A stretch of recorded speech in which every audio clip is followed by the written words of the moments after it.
So, I want to talk to you today about something that's really, really important.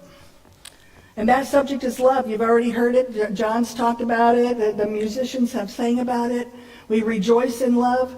Love is the harmonizing power. According to Charles Fillmore, the founder of the Unity movement, love is the harmonizing power within each of us. So what does that mean? Harmonizing power. We have the harmony person right here that teaches us about harmony all the time. But it's that blending of things that make life work. So when we think of love, I love my dog, I love my neighbor, I love my husband, I love my life, I love eating at Old Florida Bar and Grill. There's lots of things we love, but when that comes alive in us, then we practice out into the world. And help me with this one. What the world needs now is love, sweet love. There you go. What the world needs now is love, sweet love. And who can give it? If you're willing, put up your hand, because this is what the world needs right now. I don't know about you, but I almost don't even want to turn on my TV anymore. There's just stuff going on that I have no power over. And I don't want to give it any power over me either. So I want to stay in that place of love, because when we are loving, the world changes. I came to Unity in 1986. I didn't have much of a religious background. The Baptist bus came around on Sunday mornings, and my parents put all 5 of us kids in it and said, "We have the morning off. Go to church." So my upbringing was not too much. And when I found Unity, I was like, oh my gosh, this is all that I've ever believed in, ever. But a year before I found Unity, my life changed. I moved to Florida in 1984 from Indiana. And in May the following year, I went back home because the place where I was working was closed for a couple of months. So I went back home for 2 weeks for a vacation. I did not know Unity. I did not know the language. I didn't know anything about metaphysics, but I had this experience. Now I know that if I have the language now, so I know that this day I was psychically open. But when it was happening to me, I hadn't a clue. So it was the last night I was home. We were uptown having a few drinks. And I was weird. Everything was weird. I could read people's minds. And people were looking like they were having fun, but they weren't. And it was just this really eerie feeling. And so I thought, you know what, I need to get away from here. I'm going home. So I went home, which was my sister's house. And I slept with my niece, who was probably a teenager back then. And she had one of them old-fashioned water beds. When you get in it and it goes, woo, woo, you can throw somebody out the other side. So I climbed into this water bed, and I thought, thank God this day is over. I am done. And then I closed my eyes, and I saw the inside of my brain. Might not be over. And so then I was experiencing all of this heart stuff. Ba-boom, ba-boom, ba-boom. My heart kept beating harder and harder. And I thought, what do I do about this? I don't know what to do. Well, what I know is, even when you don't know, you know. You know. So I thought, if you just calm down your breath, that would probably help. So I started doing some deep breaths and some deep breathing, and I thought, okay, this is good. I'm starting to feel better. And then I found myself in this, you guys do drive-in bank up, and you put that little cylinder in the thing, and it goes, that's what it was. I was the cylinder, and there was a tube that sucked me up, and I got up in the air, and I grabbed a hold of the edges of that tube, and I looked around, and there was just darkness everywhere. And I thought, whew. And then I looked down, and I could see me laying in her bed. Now, that room was pitch dark. That room was, you couldn't see a thing. It was pitch dark, but I could see me laying in that bed. And I looked down, and I thought, ooh, she looks dead. And I thought, why are you calling yourself she? And I looked and I thought, you better get back down there. And so I did. I thought myself back down there, and there I was, back down there again. It's like, okay, well, that was weird. Well, then it started again. Boom, ba-boom, ba-boom, ba-boom. And I thought my heart was going to explode. And I really didn't want to be back in the tunnel again, but I also didn't want my heart to explode. So I said, okay, I'll breathe. And I took like 2 deep breaths. I was in the tunnel, and there's no stopping, there's no holding on now. You're out of there. And there I was, out in the sky. And I looked around, and there were all these lights. And I realized they were beings. And they came toward me, and, it wasn't like my grandma or anybody I knew, but they were friendly, and I knew they were friendly. And they said, well, now that you don't have a body, let's play. And that seemed like a really good idea. And we were just playing tag out in the sky, and the feeling of not having a body is fabulous. I mean, just fabulous. You can think yourself someplace. And there you are. And so we played for a while, and it was fun. And then 2 of these beings came to me and said, now you have to do the work that you came here to do. I'm like, I got to work? So they took me to this place. And they say that your whole life flashes in front of you. It does. Every detail of my life was displayed to me. There wasn't a single thing that was omitted. I mean, it was instantaneous, but it was my entire life. And at that point, I was 35. So, whew. There were places I wanted to stop it and explain myself, because I did that because of this. And it's like, no, just keep going. We don't care what your excuses are. Just keep going. So I saw my whole life. And after this was done, he said to me, what did you think of your life? And I said, what do you mean, what did I think of my life? You're the judge. What did you think of it? And he said, oh, no, I'm not the judge. I'm just the projector. You are the judge. And I said, I never did anything that made a difference. And it was this sinking feeling that what I had done so far, none of it mattered. So then we're walking along, and, without legs, but we're walking along. And I knew in that moment, first of all, I knew everything. It was like being plugged into the mainframe computer of life. I knew everything. It was an amazing feeling. And so I tested it. I said, well, can I speak French? And I found myself in a blue velvet ball gown speaking to French soldiers, and I knew every word they said. And then I was back. And I said, well, how about medical procedures? Do I know medical procedures? And I found myself operating on somebody, knowing what I was doing, and then I was back. So I had this tapped into this incredible record that everything. You just have knowledge to everything. But I also knew as I was going along that I had to make a decision. That I was either going to stay there or go back. And I knew I had to make that decision. It was really clear to me that it was my choice. I had a 5-year-old son at the time. Now, to convince me that it would be okay for me to leave him in my right frame of mind, it would never have been. But there, I knew that my sister would take care of him, and the decision wasn't about him.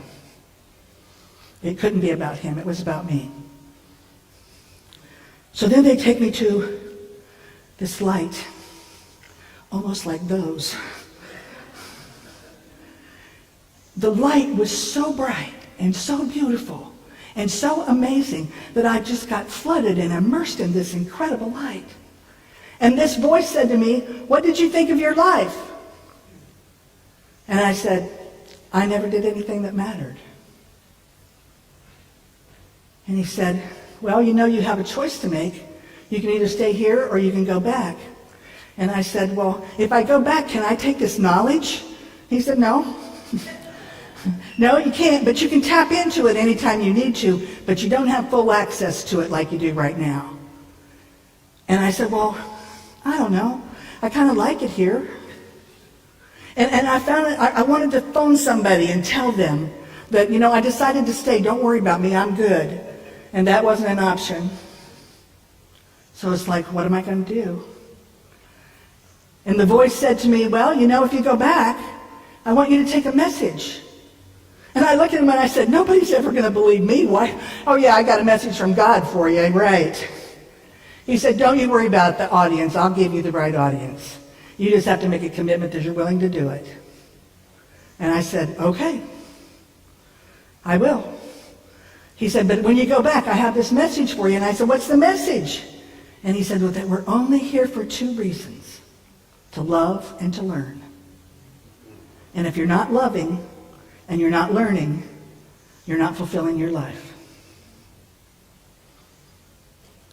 Then I was back in my bed. I went to sleep. Next morning, my ex-husband came to drive Zach and I back to Florida. I could barely get awake.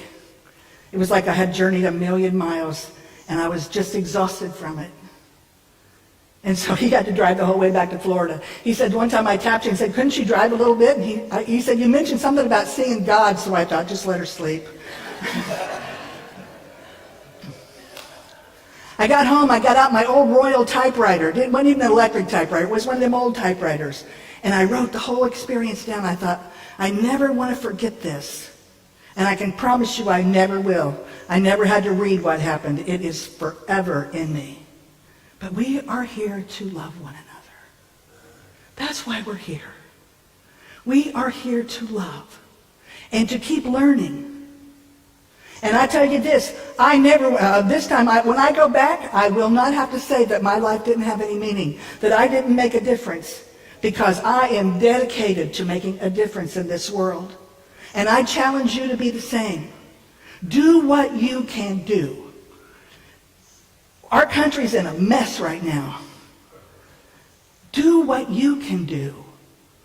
We can't change what's going on in the government or in politics or any of that stuff. We have no power over that. But what we do have power over is how we interact with one another. What we do have power over is how we love one another, how we accept one another, how we keep going back to, I'm going to make a difference with my love. I will make a difference with my love. So say that to yourself. I will make a difference with my love. Now say it out loud to me. I will make a difference with my love. And you will. And you will. So allow yourselves to love. Don't put qualifications. And when I first came to my church I'm in now in Anderson, we were closed for the first year I was there with COVID. And then when we finally got back together in person, there was this beautiful a gay guy that came up to me and he goes, I'm gay. Is that okay with you? I wanted to cry. I just wrapped my arms around him and I said, well, I don't care who you sleep with. I just love you. And now my church is filling up with gay men that want to be loved. That want to be accepted. It's fabulous. We're in the national headquarters of the Church of God, so it's a very fundamentalist area. And they have never been accepted in that area. Not in a church or anywhere. So it's like, come on in. We love you just like you are. Make a difference with your love. Do what you can do to make the world a better place. When I finish up here today, I got a basket of hearts, and I'm going to go in the back. And when you leave today, I'm going to give you 2 hearts. You're going to pick them out of the basket. 1 heart is to keep for yourself. To know that I love me. Because you know what? If you're waiting on somebody else to do that job for you, it doesn't work. You got to love yourself. So the first heart is I love me. I love God and I love me. Second heart, give it to somebody. Not in this room. They already got one. So when you go through Publix this afternoon, pick that thing out of your pocket and say, here's a little bit of love for you to the cashier. When you see somebody that looks like they're not having a really good day, pull that heart out of your pocket and say, this is for you. I gift you with love today because we can make a difference. We can make a difference, and we do it by being love and giving that love to anybody who comes and not being judgmental about it. We don't care what your policies are, what your politics are. We don't care we don't care. We just love you because you are a human being right here on earth having a spiritual experience. So we are love. And we're going to pass it around and pass it around and keep passing it around.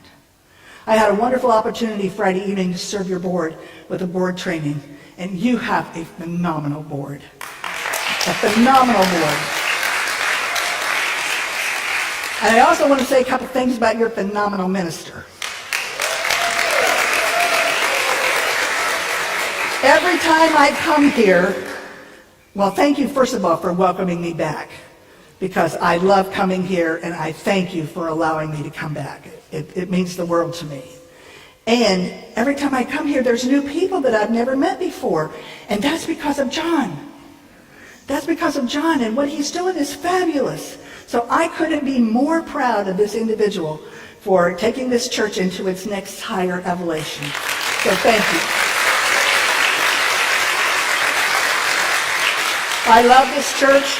It feels like my baby. You know, I grew it. 17 years is a long time. So, you know, to pass it over to somebody, that's the right person. So I couldn't be more grateful. And now I'd like to call your board up. Sherry Silva, come on up. Nick Mappy. Sherry's the president. Nick's the vice president. Sandra Simon. Secretary. Scott Walter, treasurer. Ron Bova, member at large. Ryder Wilson. John, you come on up too.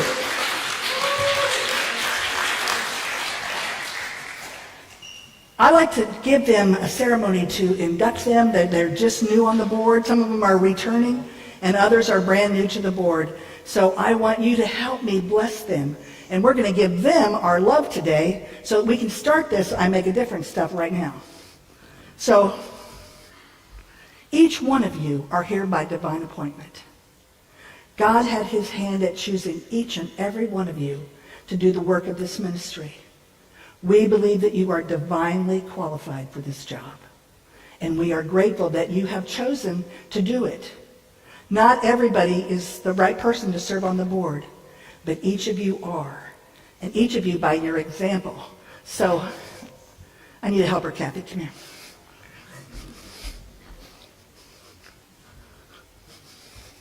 Hey, listen, Publix has got these flowers, buy one, get one free. So, you could give a lot of flowers a day away and make people happy today, too. Whoop. One for you, one for you, one for you. Okay. You want a pink one, too? Which color you want? It's pink day, so, John, you're getting pink.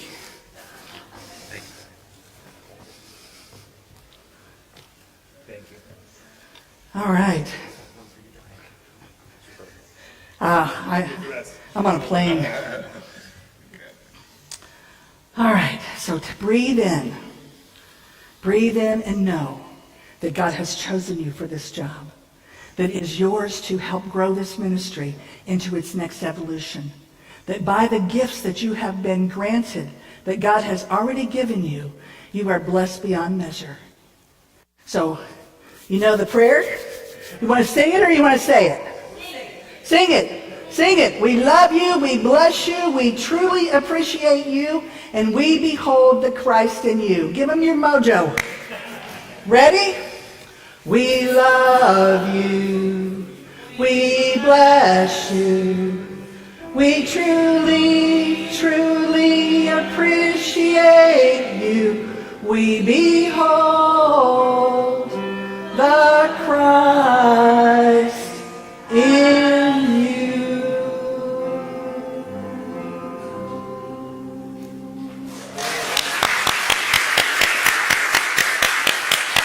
You can go now. No, I'm gone. Thank you. Thank you for allowing me to be here. Thank you for coming today. And thank you for keeping this church thriving.